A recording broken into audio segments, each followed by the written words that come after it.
de campo cristalino, a diferencia de lo que se conoce de compuestos coordinados, nos dice que la unión del metal con los ligandos ocurre por enlaces iónicos. Si recordamos un poquito, en compuestos coordinados nos decían que se unía un metal con otro elemento que a veces se formaban esferas coordinadas, y el metal funcionaba como un aceptor de electrones y el otro elemento como un donador.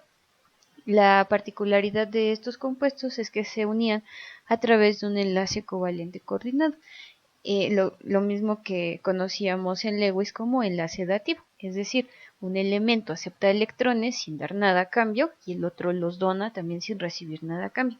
Ahora, en esta nueva teoría de campo cristalino, vamos a ver que la unión del metal de transición con los ligandos ocurre por enlaces iónicos. Entonces, ahí tenemos un ejemplo en la imagen de un compuesto eh, que la teoría de campo cristalino menciona como compuesto coordinado, y del lado rojo vemos un compuesto coordinado, común, como el que veíamos en el tema pasado. Y bueno, ahora vamos a tener que este se va a estar comportando como un catión, y del círculo azul vamos a tener un ligando. Ese va a ser un ligando, es un sulfato, y va a estar funcionando como un anión. Esa va a ser la forma que va a tener los compuestos ahora para teoría de campo cristalino, y siempre vamos a llamarles enlaces iónicos aun que no sean iónicos, ¿ok? Siempre vamos a tener entre paréntesis al catión y después hacia afuera, separado por un punto o por otro tipo de paréntesis, a un anión, que ese va a ser el que va a funcionar como un ligando. ¿Cómo ocurre el desdoblamiento o la ruptura de orbitales d? Bueno, pues en un compuesto, generalmente cuando interactúa con otro elemento, existen dos tipos de fuerzas o interacciones electrostáticas. La primera es la de atracción, donde el metal, que lo pongo ahí en el esquema como un más de color rojo, va a tener va a funcionar como un catión con carga positiva, es decir, ahora este estará dando electrones, y a su alrededor se van a acomodar ligandos, que van a ser otros tipos de compuestos o elementos que se van a juntar alrededor de este metal de transición, con el interés de obtener electrones, y por lo tanto estos ligandos van a funcionar como aniones y van a tener carga parcial negativa. Entonces, primero, estas cargas van a estar siendo atraídas hacia el catión, y esto va a generar un desdoblamiento en los orbitales d. Pero al mismo tiempo también va a existir una repulsión entre los pares libres de electrones de los ligandos y los orbitales y los electrones que están en los orbitales del metal. Es decir, también estas cargas negativas van a generar una repulsión, de tal manera que la distancia que queda entre los círculos verdes y los círculos azules la vamos a medir y la vamos a cuantizar, a contabilizar, pues, en esta teoría de campo cristalino, y esta separación va a ser la que nos va a permitir cuantificar el magnetismo y la energía de estabilización. ¿Qué es esta energía de estabilización? Pues la energía necesaria que se requiere para mantener atraídos a los ligandos hacia el catión, pero también no tan juntos como para que este compuesto estalle, pero tampoco tan separados como para que no se forme este compuesto. Entonces tenemos que durante la formación de complejos coordinados ocurre un cambio en la energía potencial que vamos a denotar como delta E, debido a estas dos interacciones de fuerzas que ya habíamos visto, de la repulsión y la atracción. Debido a esto, la formación de complejos puede explicarse mediante la ley de Coulomb. Entonces, para entretenerlos un poquito, se las coloco aquí, donde la energía potencial entre cargas es parcialmente igual a las cargas que interactúan de los iones entre las distancias que separan a estas cargas. Esto ya lo habían visto seguramente en cursos de física de su preparatoria. Bueno, en realidad no es tan difícil de calcular. Bueno, tenemos que al sustituir los valores en la ecuación anterior obtenemos un cambio de energía potencial, que para compuestos octaédricos, que es el arreglo que yo les mostraba casi al principio de esta presentación, se denomina delta E0 o 10 de Q, y las unidades en las que se expresa son kilojoules por mol a la menos 1.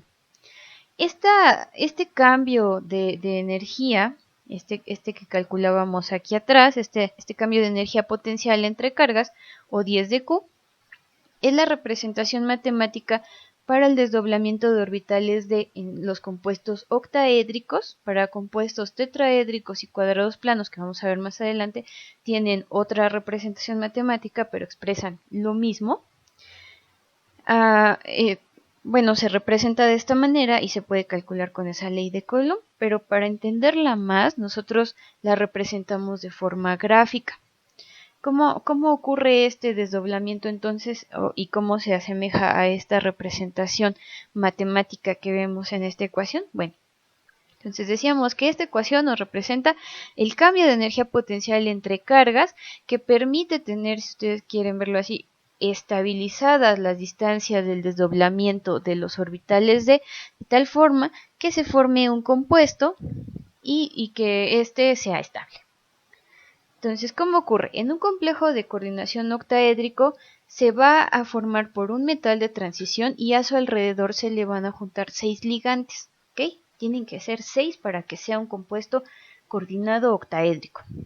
Entonces, el elemento central en una primera etapa lo vamos a tener aislado y los 5 orbitales del metal, que ahí los ven como una línea punteada azul, con sus respectivos nombres y apellidos, van a estar degenerados y entonces el acomodo de estos orbitales alrededor de su metal de transición va a ser esférico. Y entonces si nosotros lo graficamos va a estar así, van a estar horizontales todos en el mismo nivel energético, y ahí los tenemos, dxy, dxz, dyz, dz cuadrada, dx cuadrada, y cuadrada. Ahí el ligando no se ha acercado, todavía está en la periferia, pero ya está queriéndolo acechar. En una segunda etapa, los ligandos se van a acercar y entonces van a sufrir, por un lado, atracción hacia la carga o hacia los electrones que el catión metal de transición puede darles, pero también va a existir una repulsión. Entonces esto va a provocar que los orbitales se desdoblen. Ahí está el campo octaédrico, que ya les presentaba igual al principio, y se van a desdoblar de esa manera, de tal suerte que la distancia que va a haber entre los orbitales o las casillas cuya degeneración se ha roto, va a ser igual a delta E0 o también 10 de Q, que está representada ahí como un semicorchete verde. Esta interacción rompe la degeneración, como ya les decía, dando una ganancia de energía por algunos ligandos y provocando el desdoblamiento del orbital, es decir, los ligandos ganan energía, pero los orbitales del metal de transición se separan en una distancia igual a 10 de Q o delta E0. Este desdoblamiento, dependiendo el metal de transición y los ligandos que interactúen, va a tener diferentes diagramas de separación de campo cristalino. A estos diagramas ahora les vamos a llamar así, diagramas de separación de campo cristalino. Esto es lo que les mencionaba antes con las geometrías. La primera geometría es la octaédrica, cuando 6 ligandos se unen con un metal de transición. Existen 7 posibles diagramas o acomodos. Pero ¿por qué ocurre este desdoblamiento de esa manera? Bueno, pues vemos que este desdoblamiento ocurre porque los ligandos se acercan a través de los ejes X, Y, Z de los orbitales D. Esa es la representación, los dibujos que tienen abajo, es la representación de cada uno de los orbitales o de las casillas de las nubes de electrones, cómo están teóricamente representadas en los orbitales de un metal de transición. Y entonces ahí vemos en la primera figura, ustedes viendo la de frente de izquierda a derecha, la primera figura que es de x cuadrada, y cuadrada, tenemos el orbital tx cuadrado, y cuadrado. Entonces ahí vemos que los círculos grises con un menos adentro son los ligandos. Ahí vemos que la forma en que estos ligandos pueden ser repelidos es si los electrones de los ligandos se acercan a través de los ejes Y y de los ejes Z. De los X no, de los Y no pasa nada. De los X pasaría directo hacia abajo, por eso está ahí trazada una línea punteada. Pero en cambio, si los electrones de los ligandos se acercaran por los ejes X o los ejes Z, entonces vemos que sí estarían interactuando con los electrones, provocando repulsiones entre ellos. Lo mismo pasa para los esquemas que siguen. Ajá. Y si ustedes quieren tener una explicación más profunda de cómo ocurre este acomodo, les dejo al final de esta presentación unos videos y unas páginas donde pueden consultarlo de manera más detallada. Entonces vemos que existe particularidades que tiene que ver con el ataque de los ligandos hacia los ejes de los orbitales D del metal de transición, y esta razón es por la cual estos orbitales se acomodan de la manera en que se acomodan. Entonces ahí están viendo la representación de un compuesto cuyo arreglo es octaédrico, es un campo octaédrico, y la distancia delta E0 o 10 de Q que hay entre los orbitales de XY, de XZ, de YZ, de Z cuadrado, de X cuadrada y Y cuadrada. Aquí debo decirles que la separación 10 de Q o delta E0, estamos hablando de energía, entonces a veces esa separación es más cortita. Y vamos a ver que también eso provoca que el campo o la configuración, cuando nosotros llenamos de electrones esas casillas, sea distinta, y que por eso los compuestos tomen diferentes coloraciones, aun cuando un metal de transición esté unido a los mismos ligandos. Como les decía, existen 7 posibles arreglos o 7 diagramas de separación de campo cristalino, el desdoblamiento de los orbitales D, cuando se unen con diferentes ligandos. El primero y el más común es el octaédrico, que ven ustedes ahí de su lado izquierdo, y que quedamos que era cuando un metal de transición se une a 6 ligandos.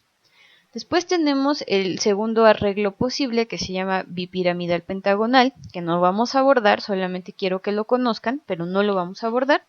Y entonces ahí vemos que el desdoblamiento de las casillas de los orbitales D ocurre diferente que en el octaédrico, y eso le da propiedades magnéticas distintas, también de coloración distintas a los compuestos que toman esos arreglos, también de estabilidad, debo decir. Ahí vemos también otro esquema, que es el cuadrado plano, y que ese sí vamos a abordar en esta presentación, aunque sea de forma muy somera. Este también es común, y ahí vemos que el desdoblamiento es más complejo. Ahí vemos que las 5 casillas de los orbitales D están separadas en 4 niveles. También tenemos otro posible arreglo, que es el piramidal cuadrado, que no vamos a ver. El antiprismático cuadrado, que tampoco vamos a ver. El tetraédrico, que sí vamos a ver porque es importante, y la principal característica de este es que el desdoblamiento de orbitales ocurre de forma inversa al octaédrico. Si ven ahí, si alcanzan a distinguir que ahora los de XY, de XZ y de YZ están arriba, y de X cuadrada, Y cuadrada, de Z cuadrada están abajo. En el octaédrico era inverso. Este sí lo vamos a estudiar. Y bueno, también tenemos el último arreglo, que es el bipiramidal trigonal. Sin embargo, como les decía, los más comunes es el octaédrico y el tetraédrico. ¿Qué nos interesa estudiar de estos dos tipos de arreglos? Bueno, pues en el octaédrico ya sabemos que la distancia total entre los orbitales de XY, de XZ y de YZ con respecto a los de X cuadrada, Y cuadrada y de Z cuadrada es igual a delta E0 o 0. Ahí en ese esquema está representado como un 0. Esa es la distancia total que hay entre los dos grupos de orbitales, donde un grupo se llama T2G y el otro grupo se llama eje.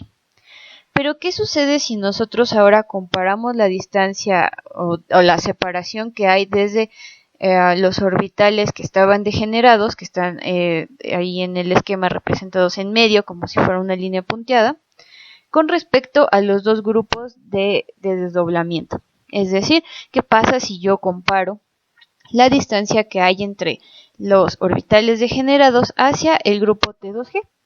Bueno, pues ya algunos investigadores y mucha gente detrás de nosotros, de estos cursos de química y de muchísimos otros y de otros países incluso, se han dedicado a calcular estas distancias y bueno, nos dicen que la distancia que hay entre el orbital degenerado y el roto del grupo T2G es menos 2/5 de delta E o menos 2/5 de 0.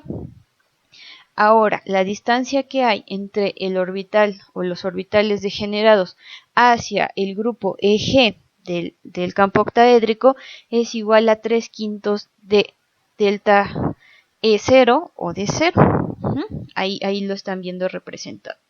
Eso es lo que sucede con el campo octaédrico. Ahora, ¿qué sucede con el campo tetraédrico? Bueno, vemos que la distancia de separación entre los orbitales, entre los grupos que se forman igual el E y el T, o EG y T2G, pero ahora la distancia es más chiquita.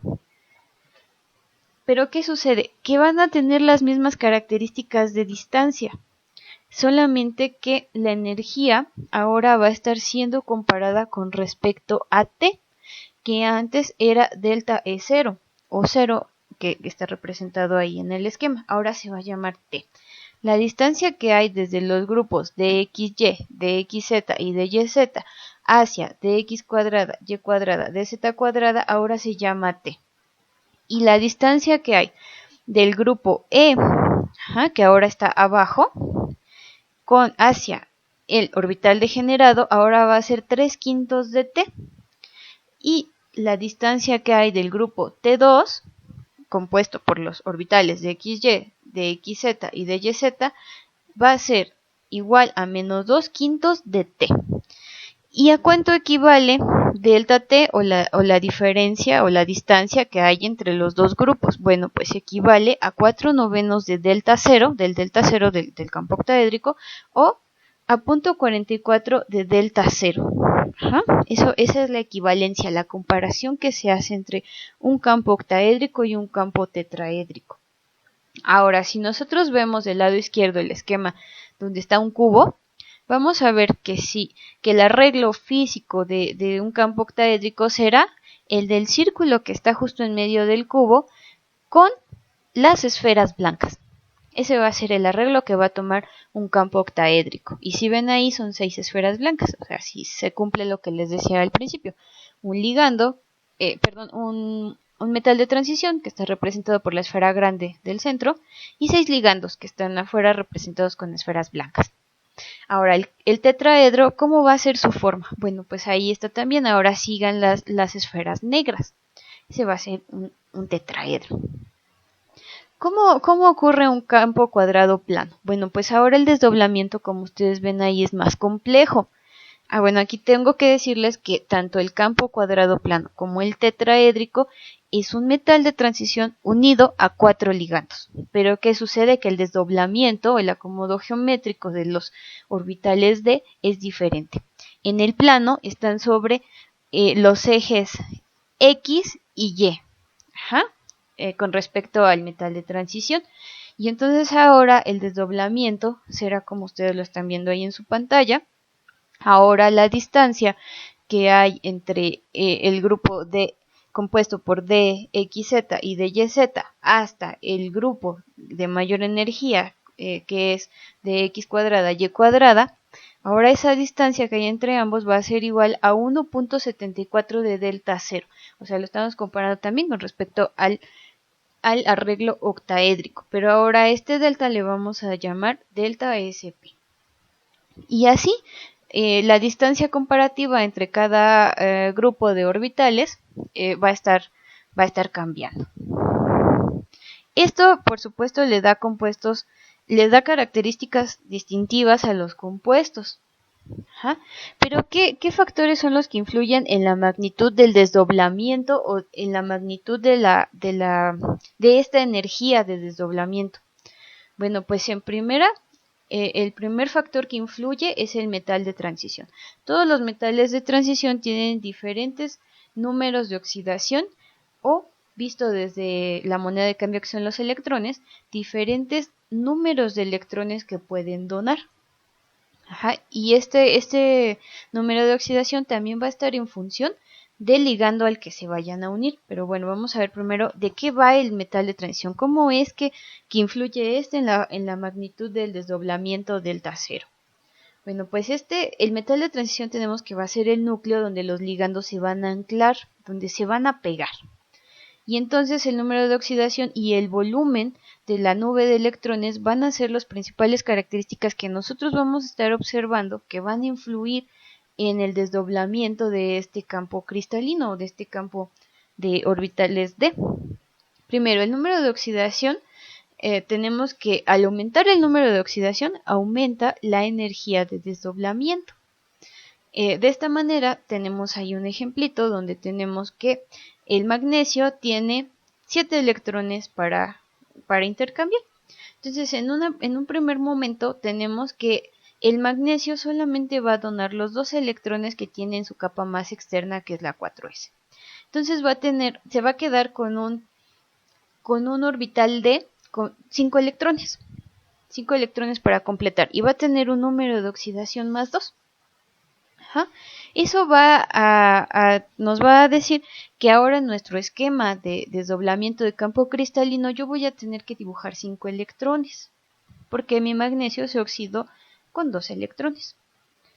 Por otro lado, si yo tengo un magnesio que donó los 2 electrones de la capa 4s y uno de la capa d, ahora se va a quedar con un número de oxidación 3 más.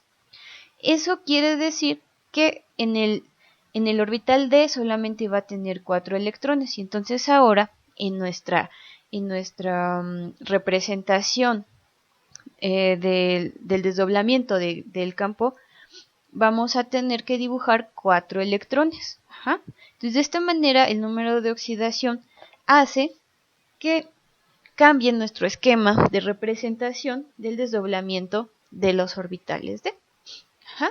Entonces ahí recuerden esto es importante. Al aumentar el número de oxidación, aumenta la energía o el delta cero. ¿Cómo influye el volumen atómico? Bueno, pues al pasar de un periodo menor a un periodo mayor, la energía aumenta o el cambio de la energía aumenta, pues el volumen atómico también lo hace, permitiendo un mayor espacio para el desdoblamiento del orbital d. Entonces recordemos que nosotros vamos a trabajar con el grupo d de la tabla periódica, y ahí observamos que el cambio de volumen atómico es muy pequeñito con respecto, por ejemplo, a la familia 1A y 2A, que si nos vamos hacia abajo, que si vamos, por decir, del rojo hacia el verde, vemos que ahí sí se ve muy grande la diferencia, ¿no? Por ejemplo, del hidrógeno con el francio que está abajo. Pero en la familia D vemos que este volumen atómico sí aumenta, pero no aumenta en la misma magnitud que aumenta en la familia 1A o 2A. El aumento es poquito. Aún así, cuando nosotros trabajemos con metales de transición con volúmenes atómicos grandes, vamos a tener un mayor desdoblamiento de los orbitales D, vamos a tener una mayor distancia o un mayor delta cero. Es como ustedes si tuvieran 4 metros cuadrados para acomodar sus cosas. Pues se verían, digamos, bien, podrían acomodarlo perfectamente. Pero ¿qué pasa si tuvieran solamente 2 metros cuadrados para acomodar sus cosas? Estarían amontonados, tendrían que juntar más sus cosas para que les cupieran. Justamente esto pasa con el volumen atómico en el acomodo de electrones para el desdoblamiento de orbitales d. Y es por eso que decimos que a un mayor volumen atómico también va a aumentar nuestra energía. Otro factor importante para el acomodo de estos compuestos en la teoría de campo cristalino, pues es la naturaleza de ligandos, como ya les decía. No es lo mismo que se junte, no sé, Juanito con Panchito que Juanito con María, ¿verdad? Pues aquí pasa lo mismo. La energía necesaria para desdoblar un orbital d de un metal de transición es aportada por los ligandos, y esta pues la vamos a medir por métodos espectroquímicos. Es decir, hay ligandos que atraen con más fuerza los electrones del metal de transición, y hay otros más débiles que les cuesta un poquito más de trabajo arrancar estos electrones. Entonces, esta energía para arrancar o para desdoblar el orbital d ya ha sido calculada y esta se mide con lambdas, con longitudes de onda. Recuerdan que los electrones vibran, que se comportan como un corpúsculo y como una partícula. Bueno, pues y como una onda, perdón, esa propiedad de ser una onda permite que nosotros podamos ver colores según la vibración o la energía con la que esté vibrando este electrón. Entonces, esa lambda, esa longitud que podemos medir nosotros de cresta a cresta entre las ondas que dibuja el movimiento de un electrón, nosotros podemos calcularla. ¿Cómo se calcula? Son métodos un poquito complicados. Pero bueno, tenemos que ahí hay ya gente que se dedicó a hacer el cálculo de estas lambdas y que entonces ya igual hizo una transformación como la que vamos a ver en un ratito, y que entonces nos da unas series espectroquímicas donde nosotros ya lo único que hacemos es observarlas y ver cuáles ligandos tienen más energía para desdoblar orbitales y cuáles tienen menos. Vamos a ver cómo se calcula. No se preocupen si no lo entienden. Nada más es como para que tengan una idea de dónde salen estas series espectroquímicas. Hay muchas, yo solo les voy a presentar una con los ligandos que se ocupan más comúnmente. Entonces vamos a ver este ejemplo. Suponga usted que se mide la longitud de onda de un compuesto coordinado que está ahí, que es hexacotitanio 3, donde el titanio solo tiene un electrón en la capa 3D. Solamente tiene uno. Se registra que el compuesto absorbe la luz en la región visible de 498 nanómetros, y con este dato van a calcular la energía necesaria para desdoblar el campo cristalino con las siguientes ecuaciones. Aquí obviamente les voy a empezar a dar números que vienen en el libro del Chang también, que ustedes pueden consultar. Pero bueno, así se llega a las series espectroquímicas. Ahí tenemos que el cambio en la energía es igual a la constante de Planck entre la frecuencia de la radiación. Nosotros ya tenemos ahí la frecuencia de la radiación y pues la constante de Planck pues no la sabemos también. Entonces vamos a ver que la constante la frecuencia de radiación, perdón, es igual a la velocidad de la luz entre la longitud de onda, y la longitud de onda también ya la tenemos. Entonces podemos sustituir esta ecuación para calcular la diferencia, que es la que tenemos enseguida, que es igual a hc entre lambda, y ahora ya sustituyendo los valores tenemos que esta diferencia, este diferencial es igual a 3.99 por 10 a la menos 19 joules o 240 kilojoules sobre mol. Entonces, para todos los ligandos que existen, o cuando menos para la mayoría, ya se han hecho este tipo de cálculos y se han acomodado de mayor a menor. Entonces tenemos estas series, así que se llaman espectroquímicas, donde están acomodadas por el diferencial de energía que éstas tienen para arrancar electrones, o más que arrancar electrones, para provocar desdoblamientos en los orbitales de los metales de transición. Entonces estas series espectroquímicas, ¿cómo están acomodadas? Bueno, del lado izquierdo tenemos los que tienen menor capacidad para desdoblar el orbital D, y del lado derecho los que tienen mayor capacidad para desdoblar el orbital D. ¿Qué va a provocar que tengan menor capacidad para desdoblar el orbital D? Que la separación o el delta E0 sea más cortito. Y nuestro esquema se vea más aplastadito, nuestra esquema de campo cristalino, de desdoblamiento de campo cristalino, esté más aplastadito. Los que tengan mayor capacidad para desdoblar el orbital D nos van a generar un esquema más separado. Los orbitales o los grupos T2G y EG van a estar más lejanos. Aquí vamos a ver también que el agua es neutra, y esa más adelante igual en las siguientes unidades vamos a ver que es un anfótero. Se puede comportar como un ácido y se puede comportar como una base. También se puede comportar, digámoslo así, aunque esto no es verdad, que se puede comportar como un catión o como un anión. Entonces, cuando nosotros tengamos un ligando agua, vamos a tener que hacer dos tipos de configuraciones en nuestro desdoblamiento de orbitales D, pero esto lo vamos a ver más adelante. Como les decía, los ligantes cianuro y CO o monóxido de carbono generan un desdoblamiento del orbital D con mayor facilidad y por ello se conocen como ligandos de campo fuerte. Los halogenuros e hidróxidos son ligandos de campo débil y entonces nos van a provocar una menor distancia de separación entre nuestros grupos de orbitales desdoblados. En el esquema ahí un poquito borroso se ve. En el inciso A tenemos un campo débil provocado por halogenuros e hidróxidos, es decir, los elementos que tenemos cargados del agua hacia el lado izquierdo, si ustedes ven de frente su pantalla, de la serie espectroquímica. Y entonces el esquema se va a ver representado de esa manera. Abajo tenemos los orbitales de XY, de XZ, de YZ o el grupo. Ahí les dejo de tarea cuál es el T2G o el eje. Eso se los dejo de tarea. Bueno, ustedes ahí están viendo un grupo y el otro grupo que está enseguida, que es de Z cuadrada, de X cuadrada, Y cuadrada, más cerquita. Estos están cerca. El delta 0 está más corto. Aunque las unidades no cambian, sigue valiendo 10 de Q. Y del otro lado, en el inciso B, tenemos un campo fuerte, donde el grupo de XY, de XZ y de YZ está más alejado del DZ cuadrado de X cuadrado Y cuadrado. Ese campo fuerte se formó porque el metal de transición se unió con un ligando de campo fuerte, o sea, un ligando que está ubicado hacia el lado derecho del agua. Y ahí vemos cómo influyen en el acomodo de los electrones. Vemos que tanto en el campo débil como en el campo fuerte estamos acomodando 5 electrones, pero ¿qué sucede en el campo débil?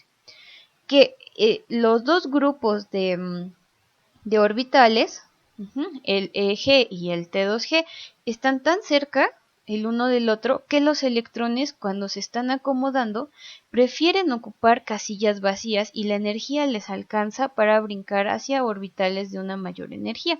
Por eso ahí tenemos, en el inciso A, tenemos acomodados los electrones primero en el DXY, después de YZ, DXZ y DYZ, y los electrones que restan prefieren brincar a orbitales que no tienen electrones dentro, y el acomodo se da de esa manera. En cambio, cuando vemos ligandos de campo fuerte, vemos que la separación entre el grupo EG y T2G es tan grande que a los electrones no les alcanza la energía para brincar hacia los orbitales superiores y entonces se tienen que acomodar en los de abajo, tienen que regresar y ocupar casillas que ya fueron ocupadas por un electrón. Entonces de esa manera vemos que el llenado ocurre primero en DXY, después DXZ y después DYZ y regresan a DXY y DXZ, porque no les alcanza la energía para brincar hacia arriba como en el campo débil. De esa manera influyen los ligandos en la formación o en el desdoblamiento del campo cristalino de los orbitales D. Otra característica importante o otro factor que influye en el desdoblamiento de estos orbitales es la geometría del complejo. Existen, como les decía, 3 acomodos más comunes: octaédrico, tetraédrico y cuadrado plano. Pero las energías de desdoblamiento es distinta. Si recuerdan cuando veíamos ahí la figura del cubo, donde teníamos diferentes acomodos en los orbitales y diferentes distancias de delta 0. Bueno, pues eso también va a influir en este desdoblamiento. Primero vamos a estudiar el campo octaédrico, que les decía que es un metal de transición unido a 6 ligandos. Y ya tenemos ahí el esquema o la gráfica de desdoblamiento de campo cristalino y su representación. Ahí está. Primero tenemos los 5 orbitales D, o las 5 casillas de los orbitales D degeneradas, y después arriba donde dice octaédrico ya está rota esa degeneración. ¿Qué pasa en esa degeneración? Tenemos el grupo EG, cuya distancia hacia los orbitales degenerados es igual a 0.6 de delta 0 o 3/5 de delta 0. Y del lado de abajo vamos a tener al grupo T2G, cuya distancia de separación entre ellos y el orbital degenerado va a ser 0.4 o menos 2.5 de delta cero. La diferencia de energía entre estos comúnmente se llama 10 de Q, que ya les expliqué que esta es la diferencia entre el grupo eje y T2G, o también se llama delta E0. Ahora, en el campo tetraédrico, que ahí también les dibujo la forma general de este tipo de compuestos, es un tetraedro, va a ser un metal de transición y 4 ligandos. Pero los ligandos son específicos y van a dar esta configuración, que es la contraria al campo octaédrico. Ahora vamos a tener al grupo T2 arriba, antes lo teníamos abajo, y al grupo E abajo. Y entonces ahora vamos a ver que el grupo T, la distancia que hay entre este grupo T y los orbitales degenerados va a ser igual a 0.4 delta 0 o menos 2.5 de delta 0. Y entre el grupo E y los orbitales degenerados va a ser igual a 0.6 de delta 0 o 3/5 de delta 0. Y la diferencia entre ambos va a ser igual a 0.44 de delta 0, y ahora le vamos a llamar delta tet para distinguirlo del campo octaédrico. Por lo general, este tipo de campos, el tetraédrico, son de alto spin. ¿Qué quiere decir esto que sea de alto spin? Bueno, que el campo tetraédrico se va a formar cuando los ligandos son de campo débil y tienen poca capacidad para separar los grupos T y E. Y esto va a provocar que cuando nosotros llenemos con electrones los orbitales de x cuadrada, y cuadrada, de z cuadrada, así como los de xy, de xz y de yz, los electrones van a poder brincar de los de menor energía hacia los de mayor. Van a poder brincar hacia el alto spin, hacia arriba. Entonces tenemos que los ligandos van a ser de campo débil, es decir, del agua hacia la izquierda. Los que están ubicados en esos lugares de las series espectroquímicas. Y van a estar unidos 4 de esos ligandos a un metal de transición. Aquí igual es importante aclararles que un metal de transición siempre se une al mismo tipo de ligandos. Es decir, si yo tengo un cobre coordinado con otro metal formando un compuesto coordinado, a su alrededor solamente se le van a juntar, por ejemplo, puros sulfatos. No va a ser posible que se combine, por ejemplo, este compuesto coordinado de cobre y que se le une un sulfato, una plata y así. No. Si en el centro está el cobre, alrededor los ligandos van a ser de la misma naturaleza, van a ser los mismos. Solamente que va a variar el número. Entonces ahora, en un campo cuadrado plano, vamos a tener también que se forma con 4 ligandos. Pero en este campo los electrones de los ligandos son atraídos solo en el plano X y Y, por lo que la distancia o la delta SP, la energía de desdoblamiento, es mayor que en el campo tetraédrico. Y entonces estos siempre van a ser de bajo spin, es decir, los electrones, cuando yo los quiera acomodar en estos grupos, que aquí yo tengo 4, van a ser de bajo spin, no van a poder migrar hacia grupos de hacia arriba. Es decir, si yo tengo 7 electrones, no vamos a suponer que tenemos 5 electrones en este tipo de campo cuadrado plano, entonces estos 5 electrones nada más van a poder llegar hasta el orbital de z cuadrada. No van a poder migrar más hacia arriba. Si este mismo ejemplo vamos a suponer que fuera de alto spin, entonces los electrones podrían migrar. Tendría yo un electrón en el dxz, otro en el dyz, otro en el dz cuadrada, otro más en el dxy, otro más en el dxy cuadrada, dx cuadrada, y cuadrada, y entonces tendría otro, regresaría a llenar el otro, el que me falta, en el orbital dxz. ¿Ven cómo cambia la configuración? Más adelante les voy a dar otro video donde vamos a hacer el llenado de estos electrones y vamos a ver cómo calcular también cuántos electrones tienen que llenarse en este tipo de esquemas para diferentes ligandos y diferentes campos cristalinos. Bueno, ¿cuáles son las consecuencias del desdoblamiento de estos orbitales D? Cuando el orbital D se desdobla, el metal sufre cambios observables en las propiedades magnéticas, es decir, se magnetiza o se desmagnetiza, y también existe un cambio de color visible. ¿Cómo ocurre primero el magnetismo? ¿Cómo ocurre primero el momento magnético? ¿Se acuerdan que yo les hablaba ya hace un ratito de campo fuerte y campo débil? Bueno, pues dentro de este tipo de campos magnéticos se puede haber estos dos átomos, el de campo fuerte, que se forma cuando se unen ligandos de bajo spin, ligandos fuertes, y el campo débil cuando el metal de transición se une a ligandos débiles. Cuando yo tengo un campo fuerte, vamos a llamarle al spin bajo spin, y va a haber un delta cero grande.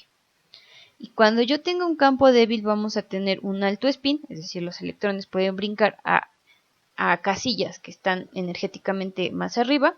Vamos a tener un delta cero, un diferencial de energía pequeño. Vamos a ver cómo se llena primero un campo fuerte de bajo spin o delta grande. Aquí vamos a tener que los ligandos tienen menor energía, y entonces esto va a provocar una poca capacidad para desdoblar el campo cristalino, es decir, vamos a tener una distancia pequeñita entre los grupos EG y T2G de un campo, para este caso es un campo octaédrico, para los demás campos ocurre lo mismo. Entonces aquí vemos que tenemos, aquí es un campo fuerte, entonces tenemos un bajo spin. En este tipo de ligandos, tienen una gran capacidad para separar estos dos grupos. Sí, perdónenme, aquí hay una gran capacidad para desdoblar estos dos grupos, entonces por lo tanto T2G y EG van a estar muy separados y la energía de separación va a ser grande.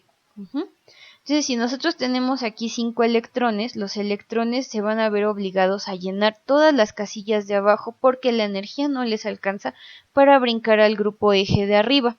Entonces aquí los 5 electrones, ¿cómo se llenaron? Bueno, pues primero en los orbitales de izquierda a derecha, primero llenamos los 3 que van hacia arriba y después regresamos a rellenar los 2 que están abajo. A esta molécula se le llama de bajo spin porque solamente se llenan las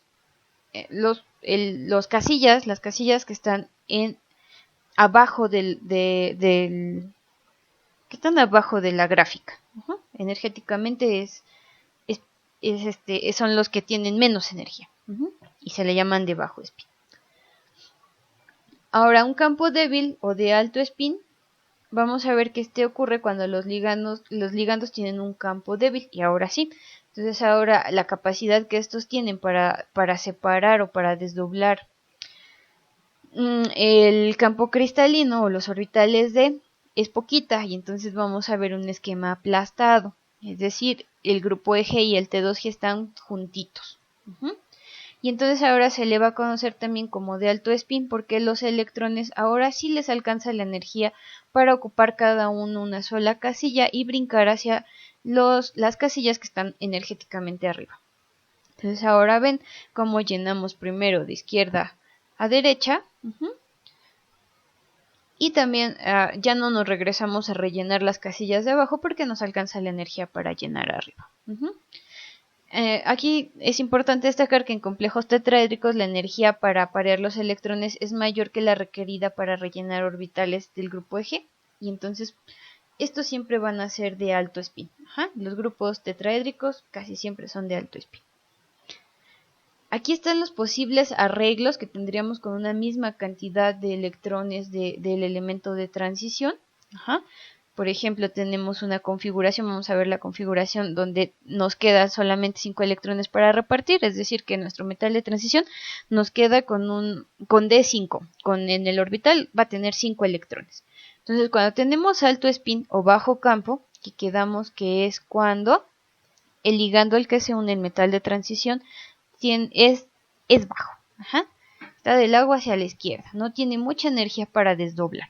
Entonces ahí, en ese caso, el acomodo de los electrones en nuestro esquema, en nuestra gráfica de desdoblamiento de campo cristalino, nos va a quedar con un electrón en cada casilla. Por el contrario, cuando tenemos bajo spin, es decir, cuando nuestro ligando es fuerte, cuando nuestro ligando que se unió al metal de transición es fuerte, ahora nuestros grupos EG y T2G van a estar tan separados que tendremos que acomodar todos los electrones abajo. Si notan la diferencia. Ok, también observamos lo mismo para para el caso del D7 todavía hay diferencia. Pero para el D8, D9 y D10 ya no existe la posibilidad de acomodar en alto spin. ¿Por qué? Porque se nos acaban los electrones. No hay otra forma de acomodar más que esa. Solamente existe el acomodo a alto spin. A bajo spin ya no se puede. Entonces, esos electrones que ustedes están viendo desapareados le dan magnetismo a la molécula, pero ese magnetismo ahora sí lo podemos calcular, ¿cierto? Porque yo estoy viendo que cuando tengo una configuración de alto spin, por ejemplo, para el D7, el magnetismo va a ser mayor que cuando yo tengo un bajo spin, igual en D7. Porque en D7 cuando yo tengo un alto spin tengo 3 electrones disponibles que me están generando magnetismo y que me van a estar jalando con más fuerza a otros elementos que cuando yo tengo un bajo spin donde solamente me resta un electrón para parear con otro. Por un lado uno está trayendo con 3 veces la fuerza de los electrones a otros elementos y por el otro lado con la misma cantidad de electrones pero con uno solo desapareado, la fuerza va a ser menor. Entonces, por eso les decía al principio de la presentación que esta nueva teoría de campo cristalino que nosotros estamos viendo, porque no está nueva, nos ayuda a contabilizar el magnetismo. ¿Cómo vamos a contabilizar el magnetismo? Por un lado lo vamos a cualificar, igual que en la teoría de orbitales moleculares, y con estos diagramas también nos vamos a apoyar a eso. Si tenemos electrones desapareados, vamos a decir que entonces vamos a tener una molécula paramagnética que atrae, que es posible que atraiga a otros compuestos, que los atraiga, así como el imán ahí está atrayendo a los clavitos. Por otro lado, cuando no poseemos electrones desapareados, vamos a decir que nuestra molécula es diamagnética. Eso solamente es de ver los esquemas dibujados, como les explicaba hace rato. Pero ahora también es posible calcular el momento magnético, la fuerza con la que estos elementos están atrayendo a otros compuestos. ¿Cómo se calcula este momento magnético? Pues muy sencillo. Lo único que vamos a hacer es sacar la raíz cuadrada del número de electrones desapareados por el número de electrones desapareados más 2. ¿Y en qué unidades lo vamos a expresar? En megatones de Bohr. Si ustedes gustan, pueden calcular o pueden investigar a cuánto equivale un megatón de Bohr. Por otro lado, también gracias a estos esquemas es posible calcular la energía de estabilización de campo cristalino. ¿Cómo hacemos esto? Simplemente vamos a empezar a contar electrones. Bueno, y antes de eso, ¿para qué nos sirve calcular esta energía de estabilización de campo cristalino? Bueno, pues esta energía, nosotros vamos a quedar en este curso solamente para calcularla, pero esta energía nos sirve para cuando nosotros diseñamos moléculas saber qué tan separados o qué tan cercanos tienen que estar nuestros ligandos del metal de transición para que nuestra molécula sea estable. De hecho, esto se mide mucho en piedras preciosas para medir su resistencia. ¿Cómo la calculamos? Bueno, la calculamos contando el número de electrones que hay en el grupo T2G, que si recuerdan son las casillas denominadas como DXY, DXY,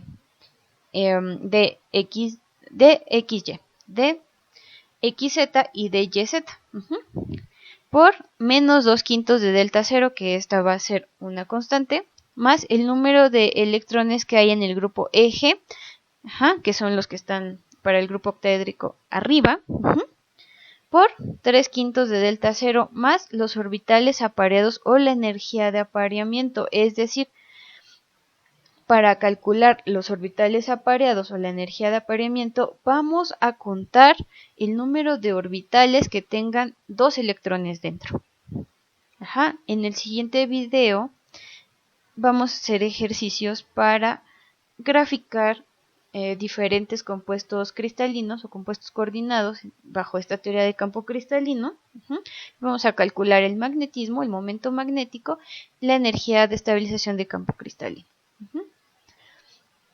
Aquí les tengo algunos ejemplitos, los ven después con calma. Primero vamos a hacer los ejercicios, después regresan a ver estas diapositivas. Y esto es lo que les digo que vamos a calcular en el siguiente video. Vamos a darles nombre a estos compuestos, porque en el nombre está el número de oxidación del metal de transición que ustedes ya estuvieron haciendo en compuestos coordinados, y aquí lo vamos a retomar. Vamos a ver qué geometría van a adquirir estos compuestos coordinados según el número de oxidación y el número de ligandos a los que se unan. Vamos también a calcular la distribución de electrones en campo fuerte o débil en estos esquemas de desdoblamiento de campo cristalino. Vamos a calcular magnetismo, que este cálculo de magnetismo solamente decir si es diamagnética o paramagnética. Y vamos también a calcular el momento magnético y la energía de estabilización de campo cristalino. Eso quiere decir que ustedes van a necesitar aprenderse, aparte de las series espectroquímicas, las fórmulas para calcular momento magnético y energía de estabilización de campo cristalino. Lo vamos a ver en los ejemplos siguientes.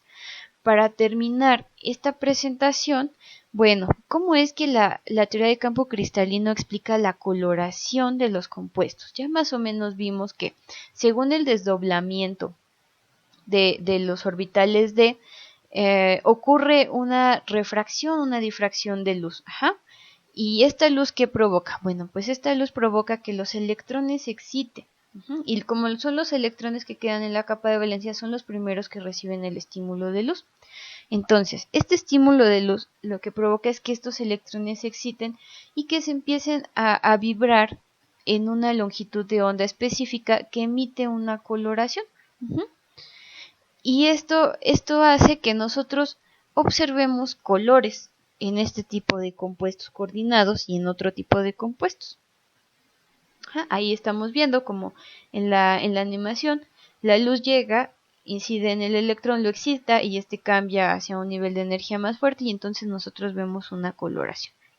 Aquí les dejo unos videos de refuerzo que les sugiero que vean, porque si no, no les van a quedar claras varias cosas. Y también hay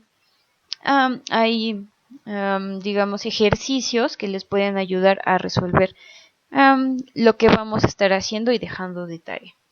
Muchachos, espero que les haya servido mucho este video.